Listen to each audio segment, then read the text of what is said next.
اعوذ باللہ من الشیطان الرجیم بسم اللہ الرحمن الرحیم وَإِذْ قَالَ رَبُّكَ لِلْمَلَائِكَةِ إِنِّي جَاعِلٌ فِي الْأَرْضِ خَلِيفَةً قَالُوا أَتَجْعَلُ فِيهَا مَن يُفْسِدُ فِيهَا وَيَسْفِكُ الدِّمَاءَ وَنَحْنُ نُسَبِّحُ بِحَمْدِكَ وَنُقَدِّسُ لَكَ قَالَ إِنِّي أَعْلَمُ مَا لَا تَعْلَمُونَ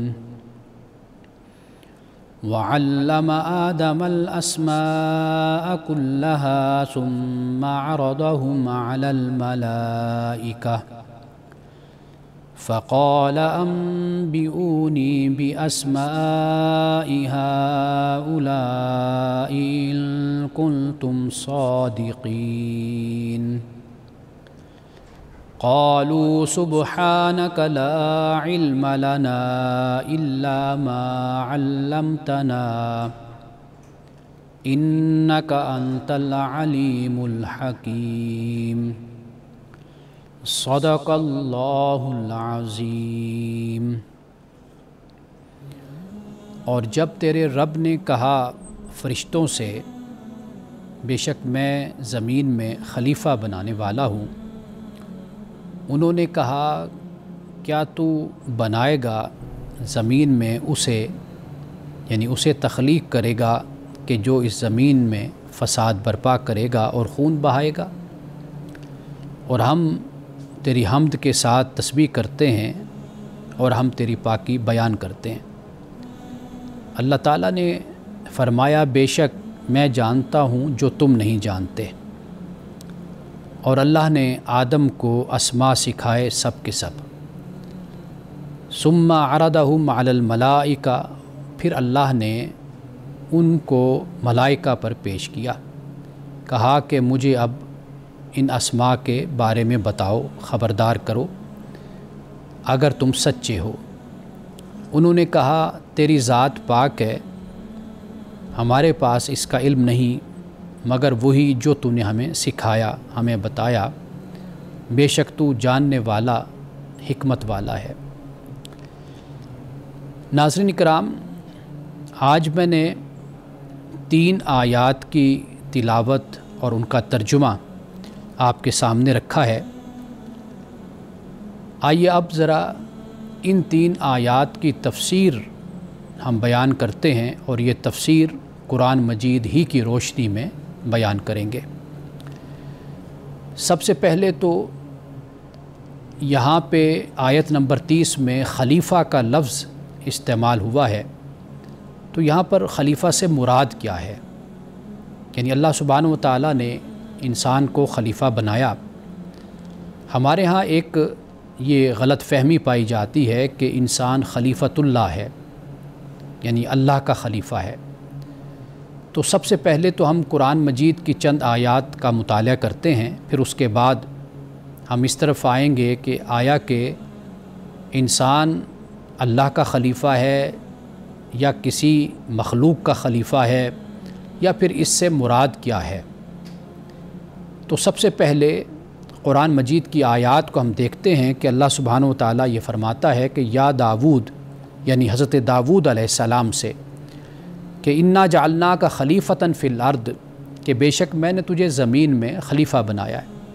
یعنی جہاں حضرت داؤد علیہ السلام موجود تھے تو وہاں پہ اللہ نے ان کو اس سلطنت کا حکمران بنایا، بادشاہ بنایا، وہ ریاست آپ کے کنٹرول میں دی۔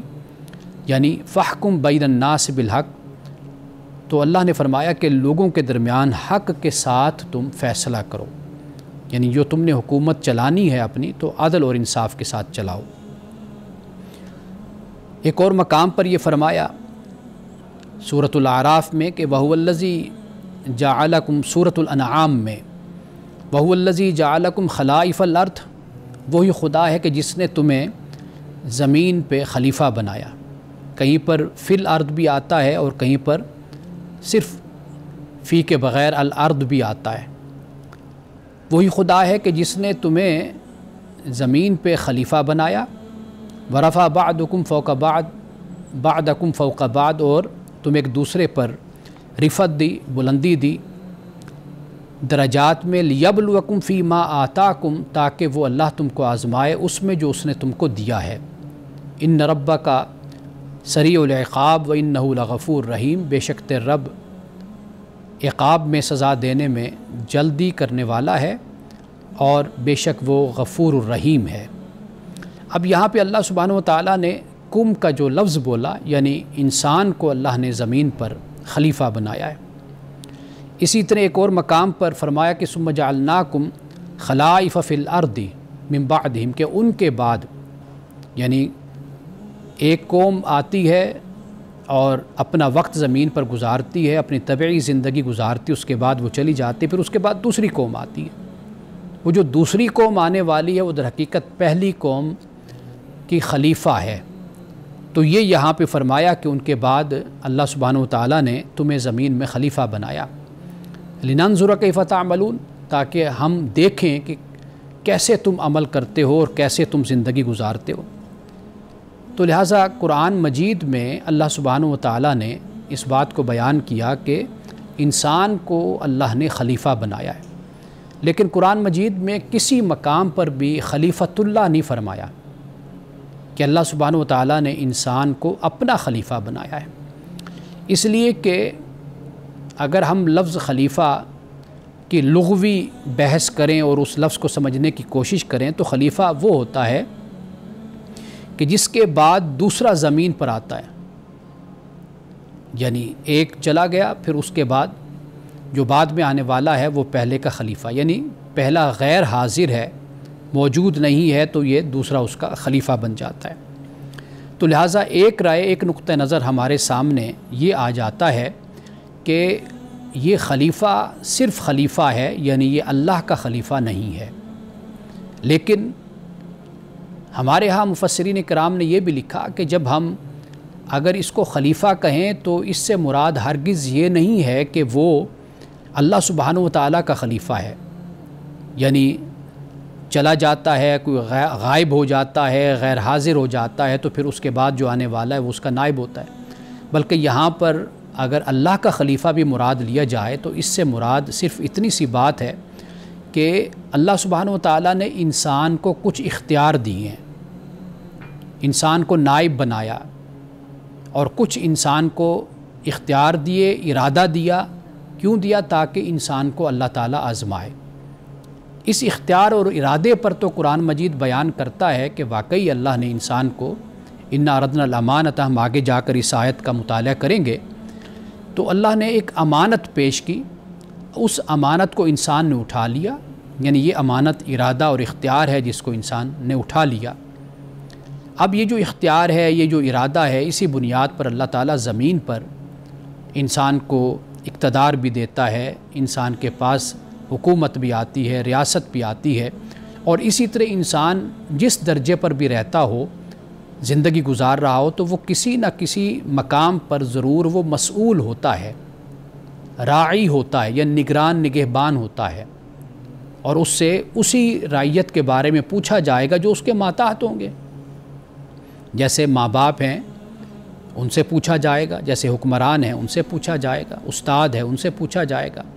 یعنی آپ کسی ڈپارٹمنٹ کے، کسی کمپنی کے آپ ہیڈ ہیں تو آپ راعی ہیں، آپ کی ذمہ داری، آپ کو اختیار ملا ہوا ہے۔ تو لہٰذا اختیار اور ارادہ تو اللہ سبحانہ و تعالیٰ نے انسان کو دیا ہے، اور یہی انسان کے لیے آزمائش بن جاتا ہے۔ تو لہٰذا یہ بھی ایک معنی ہے، مفہوم ہے جو سمجھ میں آتا ہے کہ اگر ہم یہ کہتے ہیں کہ خلیفۃ اللہ، یہ لفظ تو قرآن پاک نے کہیں استعمال نہیں کیا اور نہ ہی احادیث صحیحہ میں یہ لفظ آئے ہیں، لیکن اگر ہم یہی سمجھیں کہ بھئی انسان کو اللہ تعالیٰ نے زمین پر بھیجا ہے اور اس کو اللہ تعالیٰ نے خلیفہ بنایا ہے، یعنی اللہ نے جو اللہ کے اختیارات ہیں اس کائنات میں، اللہ سبحانہ و تعالیٰ نے اس کے تھوڑا سا، بہت ہی معمولی سا اختیار اللہ نے انسان کو بھی دیا ہے، جس بنیاد پر انسان عدل بھی کرتا ہے، حکومت بھی کرتا ہے، فیصلے بھی کرتا ہے، اور اسی کے مطابق پھر انسان دوسروں کے حقوق بھی ادا کرتا ہے۔ اب آپ یہ دیکھ لیجئے کہ ایک یہ معنی ہماری سمجھ میں آتا ہے، لیکن خلیفۃ اللہ کا لفظ قرآن میں اور حدیث میں کہیں نہیں ہے۔ آخری جو ایک رائے ہے وہ یہ ہے کہ اللہ سبحانہ و تعالیٰ نے خلیفہ اس لیے کہا کہ آدم سے پہلے جنات آباد تھے، یعنی آدم سے پہلے ایک مخلوق تھی جو جنات تھے اور انہوں نے فساد مچایا، تو اللہ سبحانہ و تعالیٰ نے پھر ان کو پراگندہ منتشر ان کو کر دیا اللہ نے، تو لہٰذا انسان در حقیقت اس کا خلیفہ بن گیا، اس کا جانشین یا اس کے بعد آنے والا بن گیا، تو لہٰذا اس لیے اللہ سبحانہ و تعالیٰ نے انسان کو خلیفہ قرار دیا ہے۔ یہ مفسرین کرام کا اپنا ایک نقطہ نظر ہے، وہ ان کی تحقیق ہے، ریسرچ ہے، ان کا تدبر تفکر ہے، غور و خوض ہے کہ جو اس سے مختلف معنی مراد لیتے ہیں۔ میں یہاں پر امام رازی کا ایک قول جو انہوں نے اپنی تفسیر کبیر میں اس کو بیان کیا ہے، وہ کہتے ہیں کہ انما سماہ اللہ خلیفۃ لأنہ یخلف اللہ فی الحکم بین المکلفین فی خلقہ، اللہ نے انسان کو اس لیے خلیفہ کہا ہے کہ وہ مخلوق میں اللہ کے حکم کے مطابق فیصلے کرنے میں اللہ کی نیابت انجام دیتا ہے، یعنی مخلوق میں اللہ کے حکم کے مطابق جو اللہ نے اس کو اختیار دیا اس کے مطابق وہ فیصلے کرتا ہے، تو اس لیے یعنی وہ اللہ کی جگہ نہیں لے رہا، یعنی ریپلیسمنٹ نہیں ہے بلکہ یہ ریپریزنٹیشن ہے، یہ نیابت ہے۔ اور پھر آپ یہ دیکھیے کہ انسان یعنی نبی ہے، عادل حکمران ہے، یہ اللہ کی شریعت کے مطابق فیصلہ کرتا ہے، اپنی مرضی اور خواہش سے فیصلہ نہیں کرتا، تو لہٰذا اللہ جب یہ فرماتا ہے کہ بے شک میں زمین میں بنانے والا ہوں خلیفہ، تو اس خلیفہ سے مراد یہی ہے کہ جو اللہ نے علم اور قدرت اور اختیار جو انسان کو عطا کیا، یہ اختیار اور یہ ارادہ اور یہ علم اور یہ قدرت اللہ نے کسی اور مخلوق کو نہیں دی، تو لہٰذا اس لیے اللہ سبحانہ و تعالیٰ نے انسان کو، آدم کو، بنی آدم کو زمین میں اپنا خلیفہ قرار دیا۔ ناظرین کرام، اس سے آگے ہماری گفتگو کا سلسلہ جاری رہے گا، ملتے ہیں ایک وقفہ کے بعد۔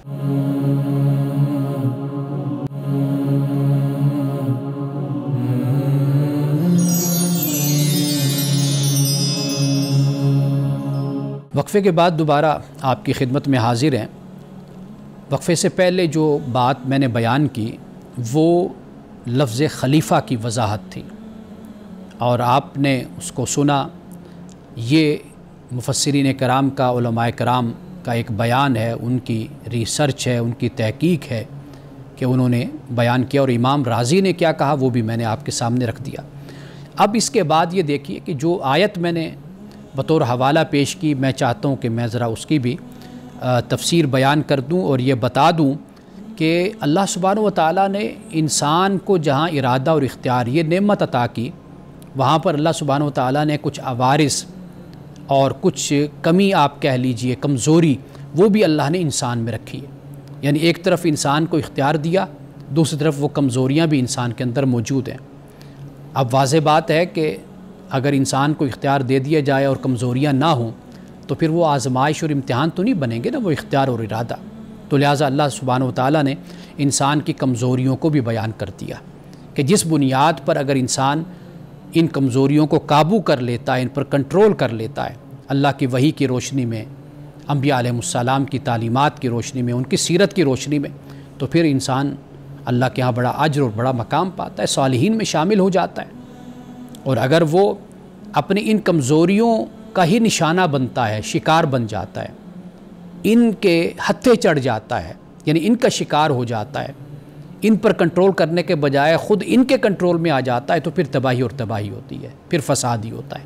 اب دیکھیے اللہ سبحانہ و تعالیٰ کیا فرماتا ہے، فرمایا انا عرضنا الامانۃ علی السماوات والارض، کہ اللہ سبحانہ و تعالیٰ نے کہ ہم نے امانت کو آسمانوں اور زمین والجبال فابینا، کہ ہم نے آسمانوں، زمین، پہاڑ پہ اس امانت کو پیش کیا، لیکن انہوں نے اٹھانے سے انکار کر دیا۔ ان یحملنها واشفقن منها وحملها الانسان، انہوں نے اٹھانے سے خوف محسوس کیا، ڈر گئے، لیکن انسان نے اس کو اٹھا لیا۔ آگے اس کے بعد اللہ پاک یہ فرماتا ہے کہ انسان جو ہے وہ ظالم اور جاہل ہے، ظالم اور جاہل، یعنی ظالم ظلم سے اور جاہل سے مراد جذباتی بھی ہے۔ اب انسان کی یہ جو کمزوریاں ہیں یہ اللہ سبحانہ و تعالیٰ نے اور مقام پر بھی ان کو اس طرح بیان کیا، فرمایا وَقَانَ الْإِنسَانُ قَتُورًا، کہ انسان قطور ہے، قطور سے مراد ہے کنجوس ہے۔ ایک مقام پر فرمایا ان الانسان خلق ہلوعا، کہ بے شک انسان تھڑ دل ہے۔ اذا مسہ الشر جزوعا، جب اس کو تکلیف پہنچتی ہے تو جزع و فضا، شور شرابہ کرتا ہے۔ وَإِذَا مَسَّهُ الْخَيْرُ مَنُوعًا، اور جب اس کو خیر پہنچتی ہے بھلائی تو یہ بھلائی کو اپنے پاس روک لیتا ہے۔ اور پھر اسی طرح فرمایا ان الانسان کفورا، کہ انسان ناشکرہ بھی ہے۔ انہ لیئوس کفور، فرمایا کہ یہ نا امید بھی ہو جاتا ہے اور یہ ناشکری بھی کرنے لگ جاتا ہے۔ وَكَانَ الْإِنسَانُ أَكْثَرَ شَيْءٍ جَدَلًا، فرمایا کہ یہ جو انسان ہے ہر چیز میں سے زیادہ جھگڑا کرنے والا انسان ہے، یعنی انسان بہت زیادہ جھگڑا کرتا ہے۔ ایک مقام پر تو یہ بھی فرمایا اللہ پاک نے کہ بھئی میں نے اس کو پیدا کیا اور اب یہ میرے بارے میں جھگڑا کرتا ہے کہ میں نہیں ہوں، اور میں جب مر جاؤں گا تو مرنے کے بعد مجھے کیسے اٹھایا جائے گا، میں تو مر کر مٹی میں مل جاؤں گا۔ تو یہ اپنی تخلیق پر توجہ نہیں کرتا، اس پر غور و خوض نہیں کرتا، اس کو نہیں دیکھتا کہ اس کو میں نے پہلے بھی پیدا کیا۔ تو لہٰذا یہ انسان کی کچھ فطری کمزوریاں ہیں جن کو قرآن پاک بیان کر رہا ہے۔ تو لیکن قرآن یہ بھی بتاتا ہے کہ جو اللہ کے صالح ہوتے ہیں، اللہ کے نیک بندے ہوتے ہیں، صدیقین ہیں، شہداء ہیں، صالحین ہیں، وہ اپنی ان کمزوریوں پر قابو بھی پا لیتے ہیں، اور قابو پا کر ان پر غالب ہو کر وہ پھر دنیا کو فیض دیتے ہیں، علم دیتے ہیں، دنیا کی اصلاح کرتے ہیں، دنیا کی تربیت کرتے ہیں، اس لیے کہ وہ خود اپنے آپ کو ایک اچھا انسان، ایک اعلیٰ عرفہ انسان بنا لیتے ہیں۔ اب یہ دیکھیے کہ اللہ سبحانہ و تعالیٰ نے فساد کا بھی ذکر کیا۔ اب میں یہ آگے جب پڑھوں گا تو پھر مزید بات واضح ہو جائے گی کہ اللہ نے فساد فی الارض کا ذکر کیا۔ یہ کس چیز کا نتیجہ ہے؟ یہ اختیار ہی کا نتیجہ ہے، یعنی اللہ نے انسان کو اقتدار دیا۔ اب دیکھیے فرمایا وَإِذَا تَوَلَّىٰ سَعَىٰ فِي الْأَرْضِ، کہ جب اس کو انسان کو، یعنی انسانوں میں سے وہ گروہ کہ جو مفسدین ہیں، فساد کرنے والے ہیں، فرمایا کہ جب ان کو اقتدار ملتا ہے، حکمران بنتے ہیں، تو یہ کوشش کرتے ہیں زمین میں فساد کے، سعیٰ فی الارض لیفسد فیہا، کہ زمین میں فساد کریں، ویہلک الحرث والنسل، کھیتیوں کو، نسلوں کو برباد کر دیں۔ واللہ لا یحب الفساد، فرمایا کہ یاد رکھو کہ اللہ فساد کو پسند نہیں کرتا۔ ولا تبغی الفساد فی الارض، فرمایا زمین میں فساد کو مت چاہو، ان اللہ لا یحب المفسدین، بے شک اللہ تعالیٰ فساد کرنے والوں کو پسند نہیں کرتا۔ اب یہ بھی انسان کی شخصیت کا ایک پہلو ہے جسے قرآن پاک بیان کر رہا ہے، لیکن بنیادی طور پر قرآن کیا بیان کرتا ہے؟ فرمایا کرمنا بنی آدم وَلَقَدْ کرمنا بنی آدم، ہم نے بنی آدم کو عزت والا ہم نے بنایا ہے۔ اس کی توہین نہیں، یہ اپنے آپ کو خود اسفل سافلین میں لے جاتا ہے۔ ہم نے اس کو کس نے بنایا؟ فرمایا لَقَدْ خَلَقْنَا الْإِنسَانَ فِي أَحْسَنِ تَقْوِيمٍ ثُمَّ رَدَدْنَاهُ أَسْفَلَ سَافِلِينَ، کہ ہم نے اس کو خوبصورت پیرائے میں، خوبصورت ساخت میں، خوبصورت انداز میں ہم نے اس کو بنایا ہے، لیکن یہ خود ہی پھر گھٹیا ترین جگہ پہ، پست ترین جگہ میں جا کے گر جاتا ہے۔ إِلَّا الَّذِينَ آمَنُوا وَعَمِلُوا الصَّالِحَاتِ، فرمایا مگر وہ لوگ جنہوں نے اچھے کام کیے، جو ایمان لائے اور جنہوں نے اچھے کام کیے۔ اب ہم آگے پڑھیں گے، اسماء، آدم کو اسماء بھی اللہ سبحانہ وتعالیٰ نے سکھائے، اور یہی انسان ہے جس کے بارے میں اولو الالباب بھی فرمایا کہ یہ صاف ستھری، نکھری عقل والے، یتفکرون، یتدبرون، یعقلون، یہ کن کے لیے؟ یہ بھی انسان کے لیے اللہ سبحانہ وتعالیٰ نے فرمایا قد افلح من زکاہا وقد خاب من دسا۔ اب اپنے نفس کو پاکیزہ کرنے والے یہ کون لوگ ہیں؟ یہ بھی تو انسان ہی ہیں، بنی آدم ہیں۔ تو لہٰذا انسان کے دونوں پہلو بن جاتے ہیں، مثبت بھی اور منفی بھی۔ انسان کو اختیار جو دیا، ارادہ دیا، وہ اسی بنیاد پر ہی کھڑا ہوا ہے کہ انسان کے لیے آزمائش ہے۔ اللہ نے قرآن مجید میں دونوں طرح کے لوگوں کے حوالے دے دیے ہیں، یعنی ایسے لوگوں کے حوالے کہ جو اچھے راستے پر اور صحیح راستے پر چلنے والے ہیں، ایسے لوگوں کے حوالے بھی دے دیے کہ جو بری راہ پر چلنے والے ہیں۔ اللہ سبحانہ و تعالیٰ مفسدین کو پسند نہیں کرتا، مصلحین کو اللہ پسند کرتا ہے، امن قائم کرنے والوں کو پسند کرتا ہے، اصلاح کرنے والوں کو پسند کرتا ہے، معاشرے کی تعمیر اور ترقی کرنے والوں کو اللہ سبحانہ و تعالیٰ پسند کرتا ہے۔ اب ذرا تھوڑا سا انسان اور ملائکہ کا تقابل دیکھ لیجئے۔ پہلی بات یہ ہے کہ انسان میں اللہ نے علم، شعور اور تخلیق کی صلاحیت اللہ نے رکھی ہے، یہ فرشتوں میں نہیں ہے۔ اللہ نے انسان کو اختیار، اخلاق، امانت اور فیصلہ کرنے کی جو آزادی اور صلاحیت دی، یہ انسان کو اللہ نے عطا کی ہے۔ اب انسان کا جو اصل کام ہے وہ کیا ہے؟ وہ ہے زمین کی تعمیر۔ یہ انسان کا اصل کام ہے، یعنی اس کو اللہ نے جو اسماء کا علم دیا، یہ میں آگے جا کر آپ کو تفصیل سے بتاؤں گا کہ یہ کیا ہے۔ یہ اللہ نے اسماء کا جو علم انسان کو دیا، یہ کیوں دیا؟ تاکہ وہ زمین کی تعمیر کرے، بھلائی کے کام کرے، تباہی نہ کرے۔ اور اللہ سبحانہ و تعالیٰ نے انسان کو جو عقل اور علم دیا، یہ در حقیقت انسان کی کرامت ہے۔ یعنی کرامت سے مراد یہ ہے کہ یہ انسان کی تکریم ہے، اس کا مرتبہ ہے کہ اللہ نے اس کو علم دیا، اللہ نے اس کو عقل دی۔ ناظرین کرام، یہی وہ چیز ہے کہ جس کے سامنے اللہ نے انسان کے سامنے اللہ نے فرشتوں کو جھکنے کا حکم دیا۔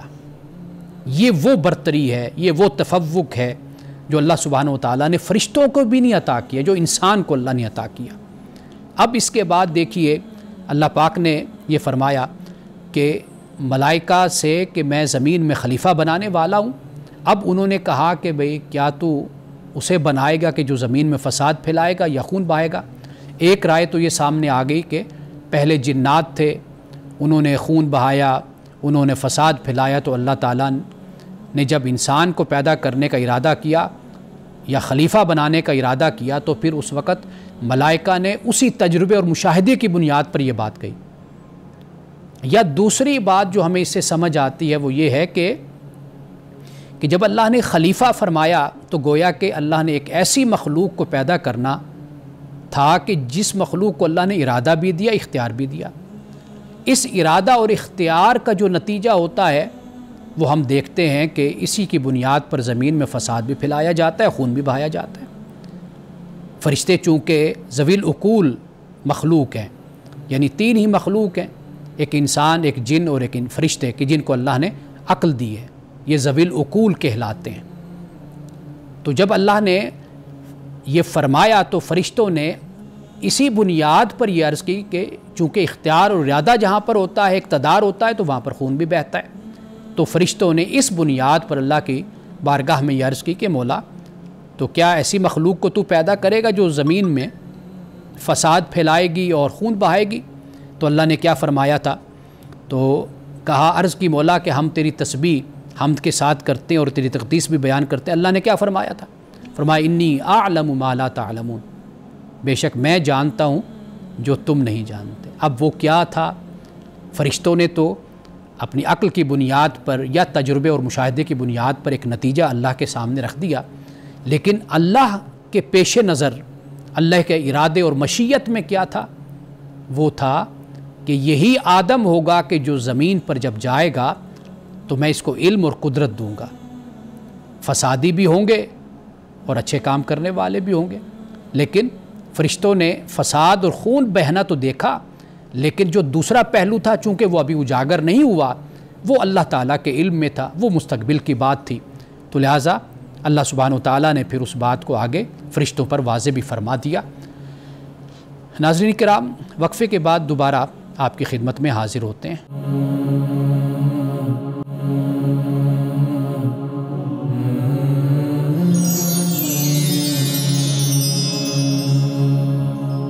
وقفے کے بعد ایک مرتبہ پھر آپ کی خدمت میں حاضر ہیں۔ ہم نے ایک پروگرام میں دجال کے حوالے سے بات کی تھی۔ ہمارے پاس یہ ایک سوال آیا تھا کہ دجال کی جو شخصیت ہے یہ کیا ہے، تو اس پہ میں نے تفصیل کے ساتھ روشنی ڈالی تھی۔ تو آج کا جو سوال ہے وہ یاجوج ماجوج کے حوالے سے ہے۔ میں چاہوں گا کہ ذرا یاجوج ماجوج کا تعارف بھی میں تفصیل کے ساتھ بیان کر دوں اور تشنگی اس حوالے سے نہ رہے۔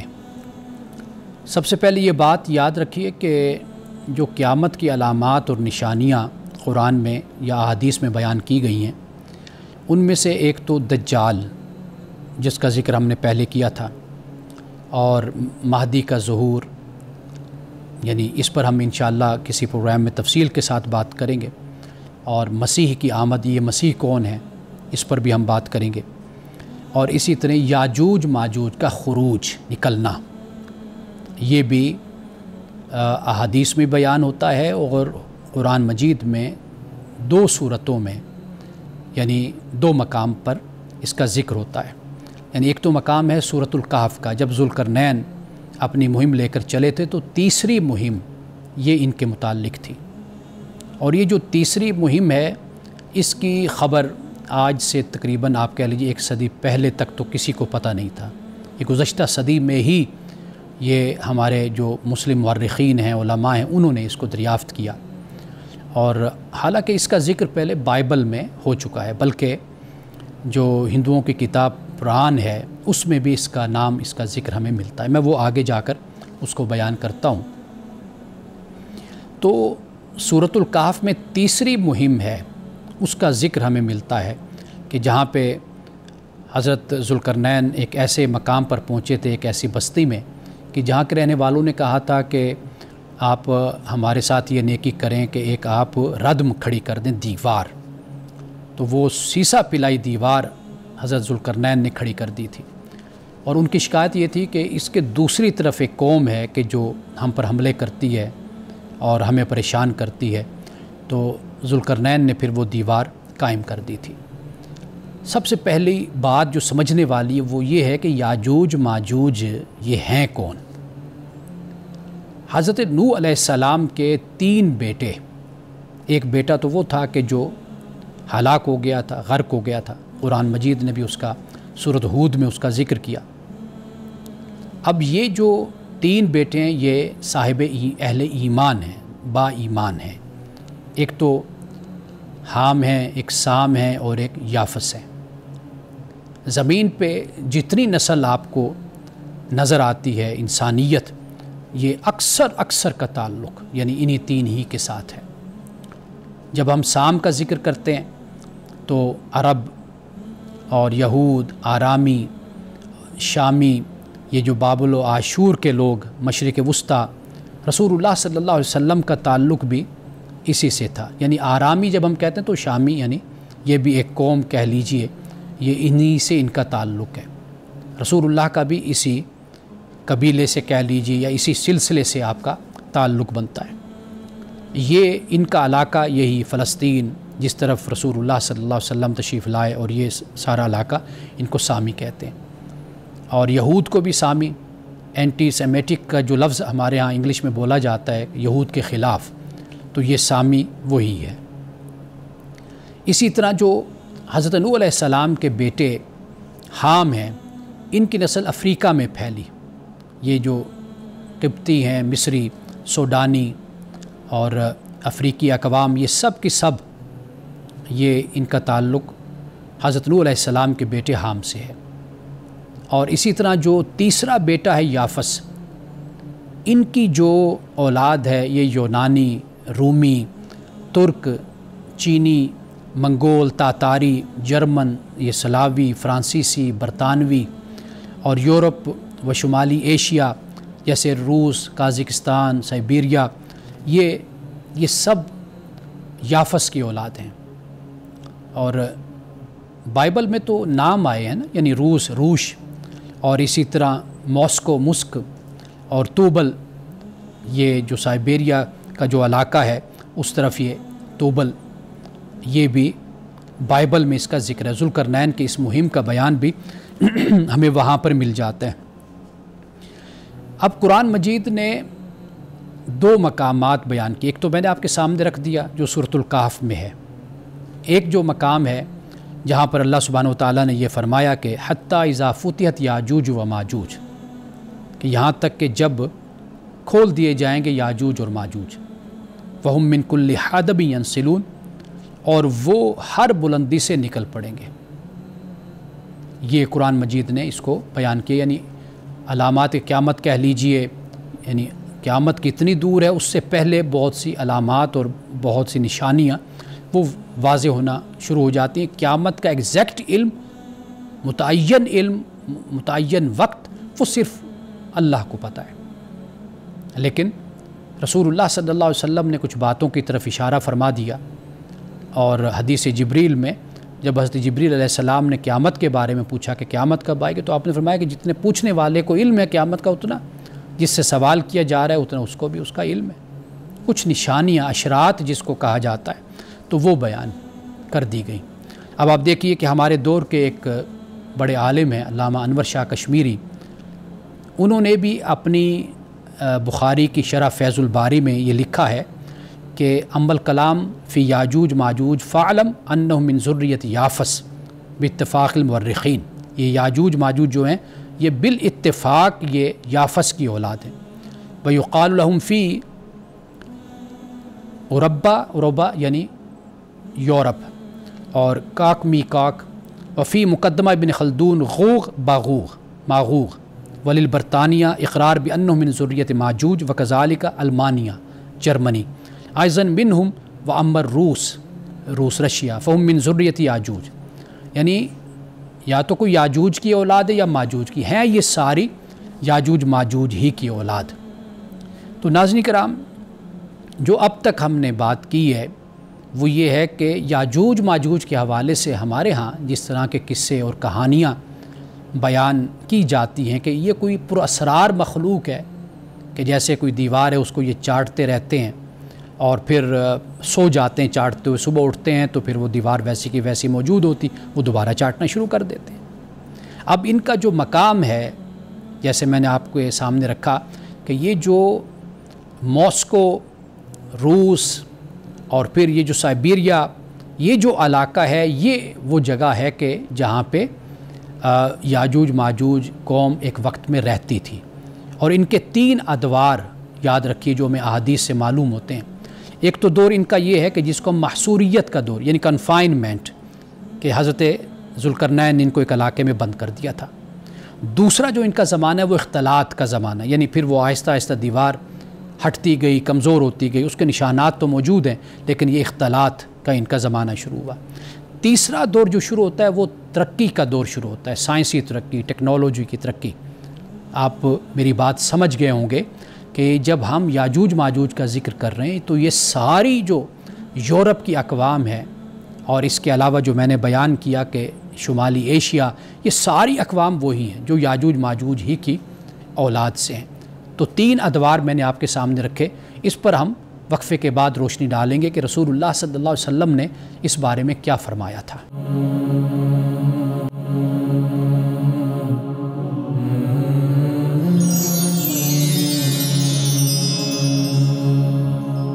وقفے کے بعد ایک مرتبہ پھر آپ کی خدمت میں حاضر ہیں۔ یاجوج ماجوج پہ ہم گفتگو کر رہے ہیں۔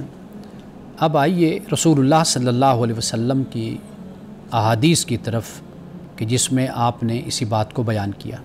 جیسے میں نے وقفے پہ جانے سے پہلے بیان کیا کہ یاجوج ماجوج کے ادوار کو، زمانوں کو 3 حصوں میں ہم تقسیم کر سکتے ہیں۔ پہلا حصہ محصوریت کا، دوسرا اختلاط کا، اور تیسرا پھر ترقی اور عروج کا۔ بلکہ اس زمانے کو 2 حصوں میں بھی تقسیم کیا جا سکتا ہے، یعنی ما قبل نشاط ثانیہ اور ما بعد نشاط ثانیہ۔ تو 2 حصوں میں اس زمانے کو تقسیم کیا جا سکتا ہے۔ اب دیکھیے رسول اللہ صلی اللہ علیہ وسلم نے جب یہ فرمایا کہ لا یاتون علی شیء الا اکلوہ، کہ یہ آئیں گے چیز پر آئیں گے مگر یہ اس کو کھا جائیں گے۔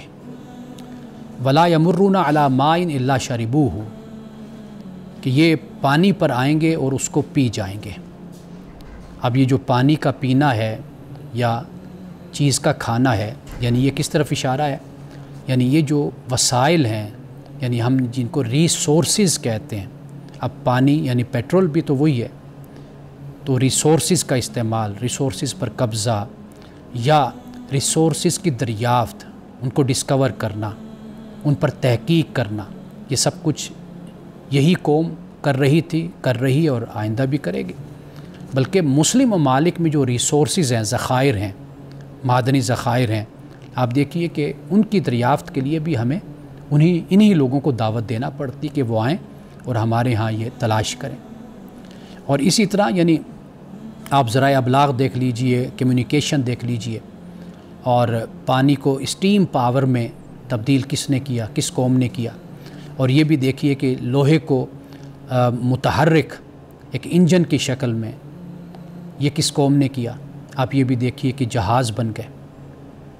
اب تو وہ سفر کے جو 18-19 گھنٹے کا سفر ہے وہ اب ایک آدھے گھنٹے میں ہو جائے گا، اب یہاں تک ترقی ہو گئی۔ یعنی یہ وہ چیزیں ہیں کہ رسول اللہ صلی اللہ علیہ وسلم نے ان کی طرف اشارہ کر دیا تھا کہ یہ جس چیز پر بھی ہوں گے اس پر ان کا قبضہ یہ کر لیں گے، یہ ان کے اختیار میں ہوگی، ان کے کنٹرول میں ہوگی۔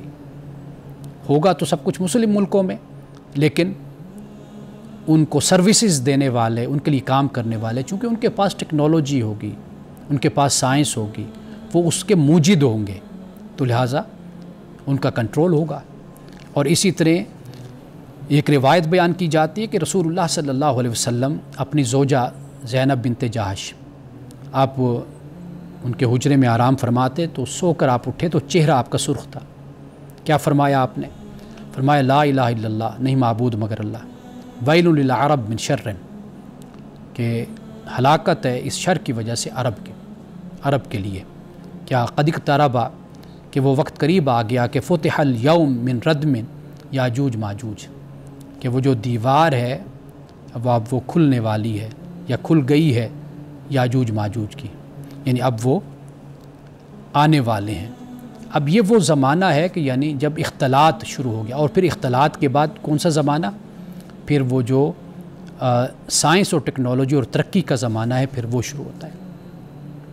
لیکن ناظرین کرام، ایک بات بس سمجھ لیجئے، وہ بات یہ ہے کہ رسول اللہ صلی اللہ علیہ وسلم کے وقت اور آپ سے پہلے یہ زمین اور اس زمین پر جو خدا کی مخلوق ہے، یعنی جو اللہ سبحانہ و تعالیٰ نے پیدا فرمایا، یعنی جسے ہم فطرت کہتے ہیں، یعنی پہاڑ ہیں، یہ سمندر ہے، یہ دریا ہیں، انسان کیا کرتا تھا؟ پہلے ان کی پوجا کرتا تھا، یعنی فطرت پرستی تھی۔ لیکن جب اسلام آیا، رسول اللہ تشریف لائے، تو پھر آپ نے یہ بتایا کہ فطرت جو ہے اس کی پوجا اور پرستش نہیں کرنی، بلکہ یہ فطرت تو تحقیق کا مرکز ہے، دریافت کا مرکز ہے، اس میں تحقیق ہونی چاہیے۔ تو پھر اس کے بعد جو انسانیت کا ذہن ہے، ایک کلچر ہے، وہ چینج ہو گیا۔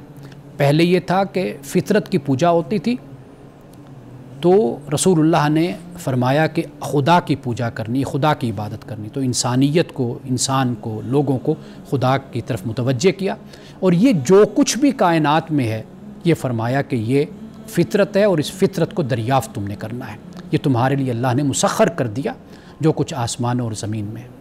اصل یہ وہ نقطہ ہے انسانیت کا کہ جہاں سے پھر یہ سائنس اور ٹیکنالوجی یہ اس کا آغاز ہوتا ہے، اور پھر مسلمانوں کے بعد، دیگر اقوام کے بعد، پھر آج ہم جو عروج اور کمال دیکھتے ہیں، یہ در حقیقت اسی یاجوج ماجوج یعنی حضرت یافس کی جو اولاد ہے، انہی کے ہاتھوں سے آج ہم اس کا عروج اور اس کا کمال دیکھ رہے ہیں۔